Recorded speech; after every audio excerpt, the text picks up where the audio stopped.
다 같이 사도신경으로 우리의 신앙을 하나님께 고백하겠습니다. 나는 전능하신 아버지 하나님, 천지의 창조주를 믿습니다. 나는 그의 유일하신 아들, 우리 주 예수 그리스도를 믿습니다. 그는 성령으로 잉태되어 동정녀 마리아에게서 나시고 본디오 빌라도에게 고난을 받아 십자가에 못 박혀 죽으시고 장사된 지 사흘 만에 죽은 자 가운데서 다시 살아나셨으며 하늘에 오르시어 전능하신 아버지 하나님 우편에 앉아 계시다가 거기로부터 살아있는 자와 죽은 자를 심판하러 오십니다. 나는 성령을 믿으며 거룩한 공교회와 성도의 교제와 죄를 용서받는 것과 몸의 부활과 영생을 믿습니다. 아멘. 찬송가 200장입니다. 찬송가 200장 달고 오묘한 그 말씀 찬송하겠습니다.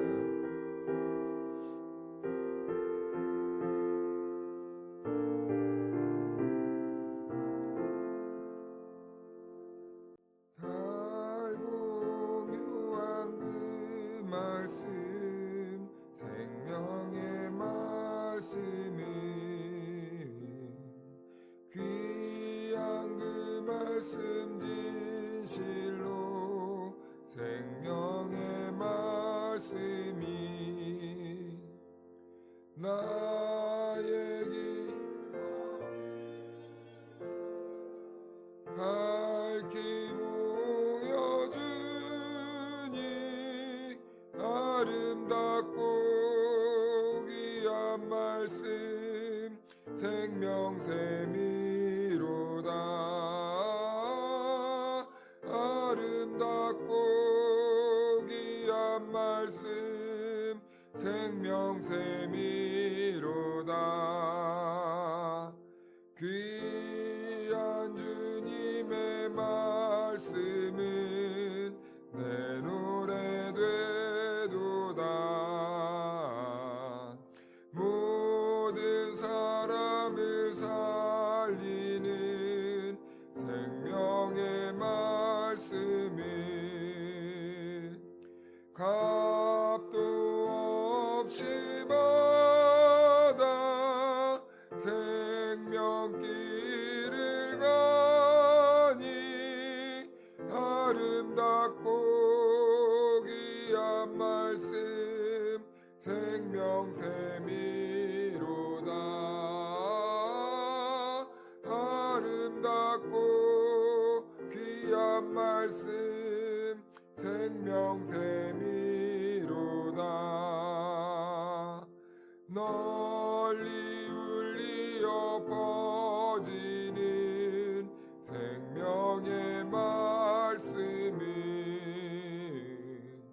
마음의 용서와 평안을 골고루 주나니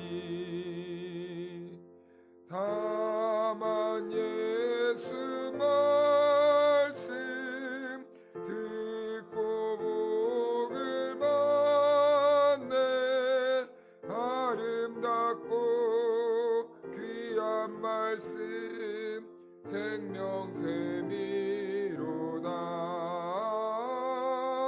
아름답고 귀한 말씀 생명샘이로다.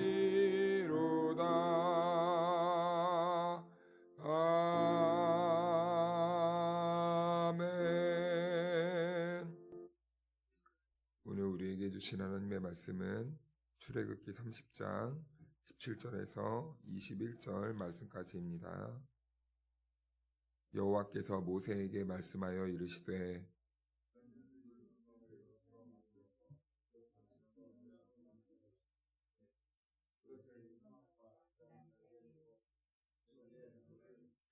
아론과 그의 아들들이 그 두멍에서 수족을 씻되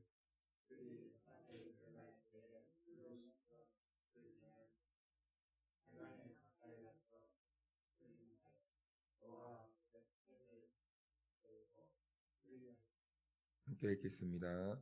이와 같이 그들이 그 수족을 씻어 죽기를 면할지니 이는 그와 그의 자손이 대대로 영원히 지킬 규례니라. 아멘. 할렐루야. 네, 하나님의 은혜와 평강이 우리 모두에게 함께하기를 축복합니다. 네, 오늘은 물두멍에 대해서 나누고자 합니다. 하나님이 성막을 짓게 하시고 설치하시고 거기에 많은 이런 것들을 이렇게 두게 하셨는데 그 중 하나가 바로 이 물두멍입니다. 물두멍은요, 씻는 곳이에요. 물을 담아서 씻는 곳입니다. 누가 씻냐면 제사장이 씻어요. 이 번제단과 이 성막을 들어가는 사이에 그 사이 어딘가쯤에 두게 합니다. 그래서 대야처럼 이렇게 만들어 놓고 거기서 이제 제사장이 이 번제단에서 동물을 잡잖아요. 동물을 잡으면은 이제 손과 이 몸에 피가 튀게 됩니다. 그러면 이 제물을 잡고 성막 안에 들어가야 되는데 하나님께서 들어올 때요, 너는 깨끗하게 들어와라 이렇게 말했어요. 그래서 깨끗하게 들어가기 위해서는요, 이 동물에서 이 튄 피를요 씻고 들어가야 됩니다. 이 물두멍은요 그 역할을 하는 거예요. 그래서 이 정결하지 못한 몸으로 성막에 들어가면은 제사장은 죽게 됩니다. 그래서 그 죽음을 면하기 위해 이 물두멍에서 씻고 오라 라고 이렇게 말씀하는 거예요. 그런데 오늘 이 물두멍의 역할을 하는 모습을 그대로 옮겨놓은 곳이 한 군데 있는데요. 요한복음 13장에 보면은 그 말씀이 있습니다. 우리 요한복음 13장을 한번 펴놓고 성경을 좀 몇 구절 읽어보도록 하겠습니다. 예수님이 마지막에 만찬을 나누시면서 제자들에게 하셨던 말씀입니다.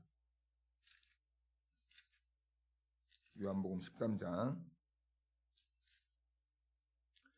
우리 3절을 보면요, 2절부터 보면요, 마귀가 벌써 시몬의 아들 가룟 유다의 마음에 예수를 팔려는 생각을 넣었더라. 저녁 먹는 중, 이거는 먹는 중이라고 되어 있는데 저녁 식사 후가 더 정확하다고 합니다. 그러니까 저녁을 다 드셨어요. 예수는 아버지께서 모든 것을 자기 손에 맡기신 것과 또 자기가 하나님께로부터 오셨다가 하나님께로 돌아가실 것을 아시고, 이제는 예수님께서 곧 이제 승천을 앞두고 있는 그런 상황입니다. 그런 상황에서 일어났던 일인데 4절 보니까 저녁 잡수시던 자리에서 일어나 겉옷을 벗고 수건을 가져다가 허리에 두르시고, 그리고 이에 대야에 물을 떠서 제자들의 발을 씻으시고 그 두르신 수건으로 닦기를 시작하여, 여기에 보면 대야가 나오는데 꼭 구약에서 오늘 물두멍이 보여주는 그 모습을 그대로 여기에다 옮겨놓은 것처럼 이렇게 표시하고 있어요. 그래서 이 대야를요, 많은 신학자들은 이제 물두멍과 연결지어서 보고 있습니다. 그래서 대야는 곧 물두멍을 상징하고 있어요. 우리 6절 말씀을 같이 한번 읽어볼까요? 시작.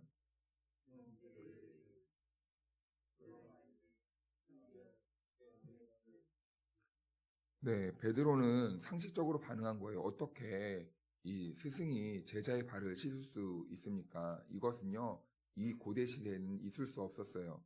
왜냐하면 누군가의 발을 씻어준다는 것은요, 내가 당신의 종입니다. 그리고 실제적으로 종들만 이렇게 발을 씻어주었거든요. 그런데 스승이, 어떻게 주인 되시는 스승이 이 종되는 제자들의 발을 씻어줍니까? 이것은 그 당시의 사회적 배경상 도저히 있을 수가 없는 것입니다. 주인이 노예를 씻어주는 거나 마찬가지였기 때문이에요. 그런데 오히려 주님은요, 다르게 말씀하신다는 거죠. 7절을 보니까 예수께서 대답하여 이르시되 내가 하는 것을 네가 지금은 알지 못하나 이후에는 알리라. 베드로가 이르되 내 발을 절대로 씻지 못하시리이다. 예수께서 대답하시되 내가 너를 씻어주지 아니하면 네가 나와 상관이 없느니라. 주님은 이제 베드로가 이제 안 됩니다 이렇게 말리니까 주님은 내가 너의 발을 씻어주지 않는다면 너는 나와 상관없는 사람이야. 아주 어떠한 이 의미를 담고 있는 듯한 의미심장한 말씀을 해주시는 거죠. 예수님께서는 내가 너를 씻어줘야 돼. 우리로 말하면 내가 너의 죄를 씻어줘야 돼. 내가 너의 죄를 씻어주지 않으면 너는 나랑 상관없는 사람이야. 내가 씻어줘야 되는 거야. 너가 나를 씻어주는 게 아니라. 이것을 분명하게 말씀해주고 있습니다. 그래서 우리 9절 말씀을 읽어볼까요? 시작. 시몬 베드로가 이르되 주여 내 발뿐만 아니라 손과 머리도 씻어 주옵소서. 손과 머리를 씻어달라는 것은 주님 그렇다면 제 온몸을 씻어주십시오. 목욕도 시켜주십시오. 이렇게 말하는 거예요. 그러자 주님께서는 10절에서 이렇게 말하는데요. 예수께서 이르시되 이미 목욕한 자는 발밖에 씻을 필요가 없느니라. 온몸이 깨끗하니라.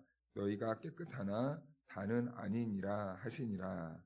이미 목욕한 자를 말합니다. 그러니까 구원을 얻은 자를 말하는 거겠죠. 그는요, 이제부터는 발만 씻으면 돼요. 예수님이 십자가에서 우리의 모든 죄를 용서해 주셨습니다. 그런데 이제부터 우리가 해야 될 것이 있다는 거예요. 발만 씻으라는 겁니다. 온몸을 목욕할 필요는 없고 발은 씻어야 된다 라고 이렇게 말씀하는 겁니다. 이런 의미가 되는 거죠. 그래서 죄를 지은 사람은요, 번제단의 희생제물을 통해 구원을 얻습니다. 신약시대로 말하면 예수님의 십자가를 통해 우리가 구원을 얻게 되는 것이죠. 그런데요, 이 예수님의 십자가의 공로로 사람이 완벽하게 다 구원을 이룰 수 있다면 얼마나 좋겠습니까? 하지만 그럴 수 없는 거죠. 우리의 구원은 완성되었지만, 우리는 구원을 받을 것이지만, 우리는 구원을 완성해 가기 위해 날마다 처절한 몸부림을 치며 살아야 됩니다.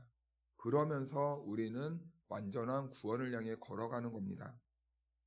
예수님을 믿은 지 20년이 지나고 30년이 지나고 지금까지 평생을 이렇게 걸어왔는데도 사실은 예수님을 믿으면 믿을수록 잘 안 되는 부분이 있다는 것이죠. 그것은 내가 좀 바뀌고 싶어도 잘 안 돼요.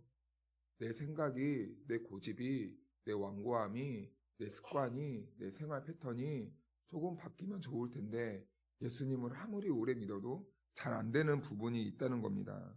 그래서 이럴 때면요, 우리는 항상 괴로워하죠. 내면의 갈등을 일으키죠. 내가 아직도 이러고 있네. 그래서 사도 바울은 로마서에서 뭐라고 합니까? 오라, 나는 공고한 자로다. 공고한 자로다 라는 말은 제가 예전에 몇 번 설명드렸는데, 이불을 짤 때 한 명은 왼쪽에서 한 명은 오른쪽에서 서로 반대 방향으로 이불을 돌려야 물기가 쫙 빠집니다. 같은 방향으로 하면은 물이 안 빠져요. 그래서 물을 짜기 위해서는 비틀어야 됩니다. 그런데요, 그 비틀어지는 사이에 있는 존재가 바로 바울 자신이었다는 거예요. 공고한 자다. 공고하다. 심히 괴롭다. 내가 어떻게 해야 될지 모르겠다. 이 사망의 법에서 누가 나를 건져내랴. 우리 주 예수 그리스도로 말미암아 이김을 주신 하나님께 감사한다. 이렇게 고백합니다. 내 자신은 이 괴로움을, 이 공고함을 이겨낼 수 없지만 이 공고함을 승리하게 해주실 분은 바로 예수 그리스도라는 것을 고백하는 거죠. 우리는요, 예배의 순간마다, 기도의 자리에 나올 때마다 늘 결심합니다. 어제보단 오늘을 좀 낫게 살아야지. 내가 이러면 안 되지. 결심하고 각오하고 그리고 바울처럼 살고 싶다고 늘 우리는 고백하며 삽니다. 그런데요, 우리가 또 그렇게 결심해서 결단을 일으켜서 밖에 현장으로 나아갑니다. 일터로 나가시는 분들도 있고 가정으로 나가시는 분들도 있고 또 다른 누군가 만나는 이런 순간순간들이 많이 있습니다. 그런데요, 거기 나가서 살다 보면 우리가 아무리 예수님을 믿고 잘 살고 싶어도 발에 먼지가 묻고 손에 더러운 것이 묻어요. 그리고 내가 원하든지 내가 원하지 않든지 거센 풍랑이 와서 내 마음에 이렇게 상처를 남기게 됩니다. 아픔을 남기게 됩니다. 그러면 우리는 그 순간순간 어떻게 합니까? 빨리 내 이 녹초가 된 마음과 내 이 만신창이가 된 이 몸을 이끌고 다시 그래 주님의 은혜 있는 이 자리로 나아가고 싶다. 이런 마음을 계속해서 일어나게 되고 경험하게 되는 것이죠. 그렇다면 이것을 이젠 우리는 어디에서 해결해야 되는가? 바로 그 물두멍 되시는 예수 그리스도 안에서 해결해야 된다는 겁니다. 밖에서 묻은 더러움들과 그 수만 가지의 이 상처들과 내가 어떻게 할 수 없는 이 수많은 괴로움들을 나 혼자 스스로 할 수 없기에 내가 예수님을 씻어드리는 것이 아니라 내가 나를 씻는 것이 아니라 내가 너를 씻어주지 않으면 나는 너와 상관이 없다라고 말씀하신 그 예수님의 말씀처럼 우리는 모든 이 난도질 당하고 상처나고 더러움 많은 이 육신의 몸을 가지고 하나님 앞 예수님께 나와서 우리는 도움을 구해야 되는 거죠. 이것이 바로 오늘날 우리가 우리의 연약함을 씻어낼 수 있는 그 물두멍의 은혜를 경험할 수 있게 되는 거예요.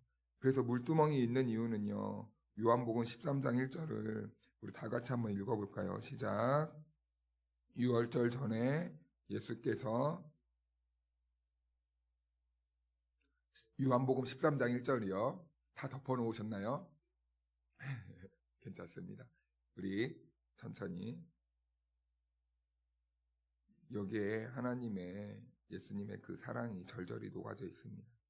우리 같이 한번 읽어보겠습니다. 시작.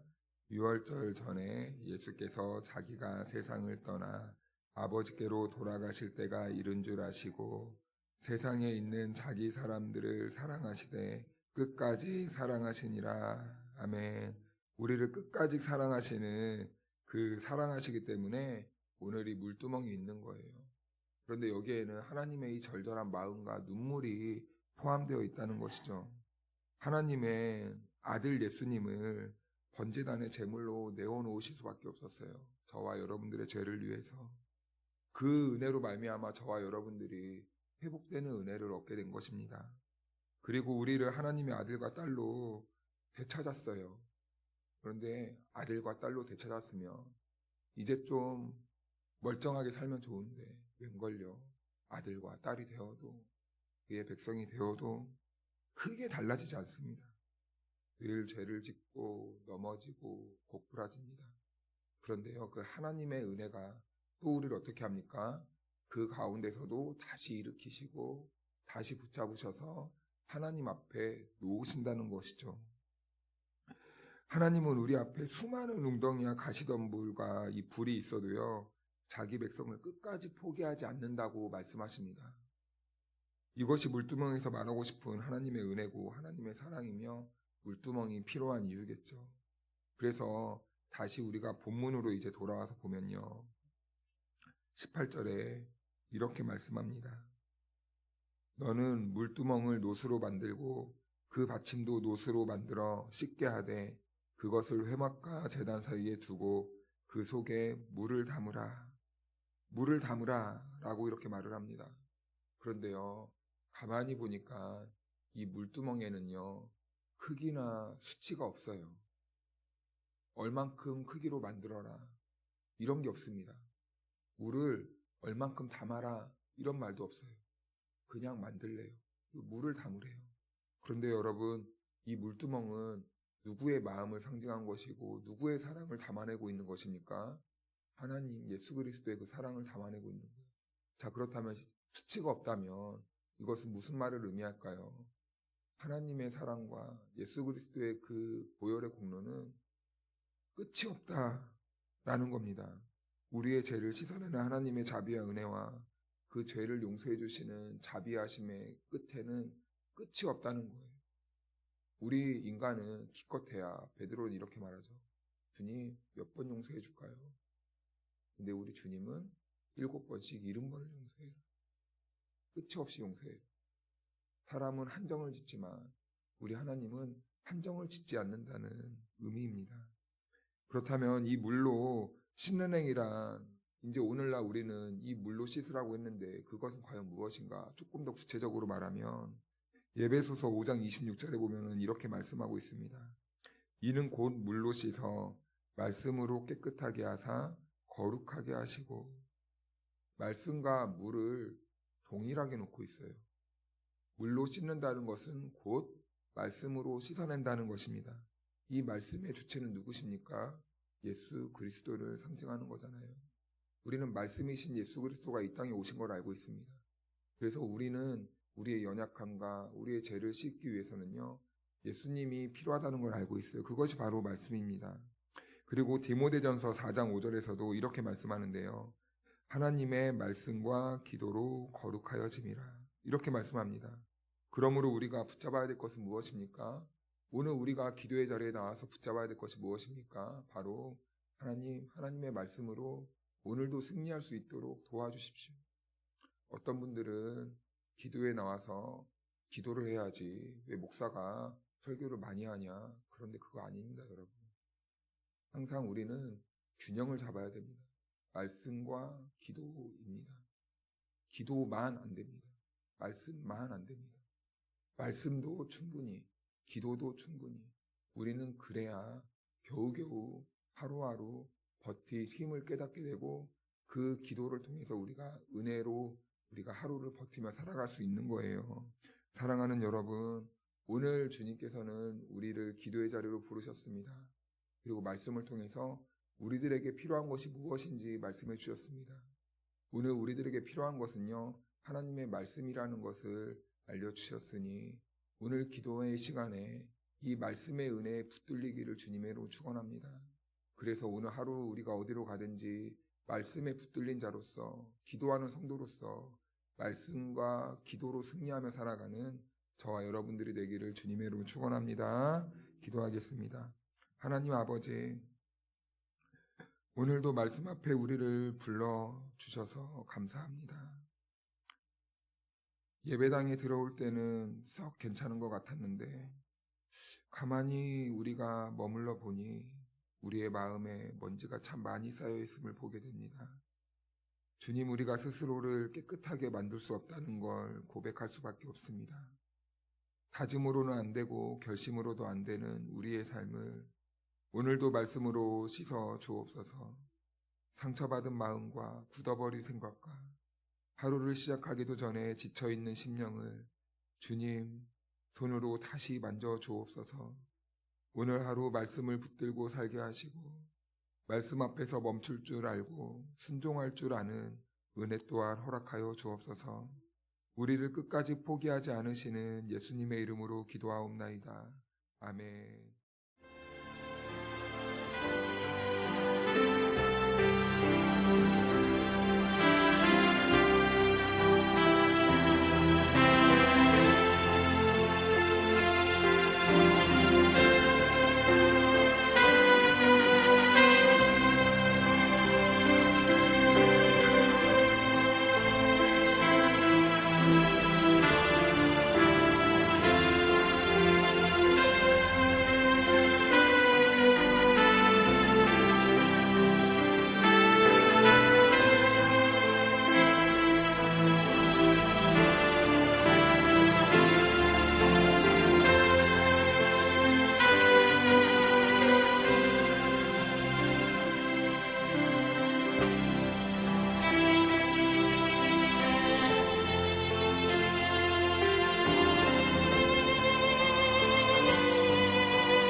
주옵소서.